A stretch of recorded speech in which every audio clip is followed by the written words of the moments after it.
இயேசு கிறிஸ்துவின் இனிதான நாமத்தில் உங்களை வாழ்த்துகிறேன். நீங்கள் அனைவரும் நலமாய் இருப்பீர்கள் என்று கர்த்தருக்குள் நான் நம்புகிறேன். சங்கீதங்களின் புஸ்தகம் 118ஆம் சங்கீதம் அதனுடைய 5ஆம் வசனம் சொல்லுகிறது, நெருக்கத்திலிருந்து கர்த்தரை நோக்கி கூப்பிட்டேன், கர்த்தர் என்னை கேட்டருளி விசாலத்திலே வைத்தார். ஆண்டவர் உங்களை விசாலத்திலே வைக்கிற நாள் வந்துவிட்டது.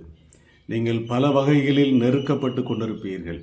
நெருக்கப்படுகிற சூழ்நிலைகள் ஆண்டவர் பெருக்கமான ஆசீர்வாதத்தை கொடுக்கிறவர். உங்கள் வாழ்க்கையிலே பலவிதமான நெருக்கங்கள் உங்களை வேதனைப்படுத்தி துக்கப்படுத்தி கொண்டிருக்கலாம். ஆண்டவருடைய வார்த்தை சொல்லுகிறது, நெருக்கத்திலிருந்து கர்த்தரை நோக்கி கூப்பிடும்போது அவர் விசாலத்தில் வைக்கிற தேவன்.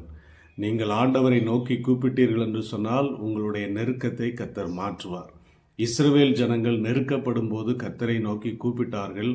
கர்த்தர் அவர்களை விடுவித்து பாலும் தேனும் ஓடுகிற கானான் தேசத்தில் கொண்டு போய் சேர்த்தார். பழைய ஏற்பட்டு தீர்க்கதரிசிகள், தேவனுடைய மக்கள், புதிய ஏற்பாட்டிலும் கூட எல்லா ஊழியக்காரர்களுடைய நிலைமையும் நாம் பார்க்கும்போது தேவனை நோக்கி கூப்பிட்டதனால் அவர்களை ஆண்டவர் விசாலத்தில் வைத்தார், உயர்த்தினார், ஆசீர்வதித்தார் என்று நாம் வேதத்தில் வாசிக்கிறோம். அந்த தேவன் என்றென்றும் உள்ள சதா காலமும் நம்முடைய தேவனாய் இருக்கிறபடினால் உங்களையும் உங்களுடைய சூழ்நிலைகளையும் கர்த்தர் மாற்றி நெருக்கத்திலிருந்து உங்களுக்கு ஒரு பெருக்கத்தை தரப்போகிறார். அவர் அனுமதித்ததெல்லாம் உங்களுக்கு நன்மைக்காக என்று நினைத்து நீங்கள் ஆண்டவரை துதித்து கொண்டிருங்கள். கர்த்தர் உங்கள் வாழ்க்கையிலே இந்த வருடத்தில் இந்த நாட்களிலே கர்த்தர் பெரிய காரியங்களை செய்வார். நீங்கள் விசாலத்திலே கொண்டு வைக்கப்படுவீர்கள்.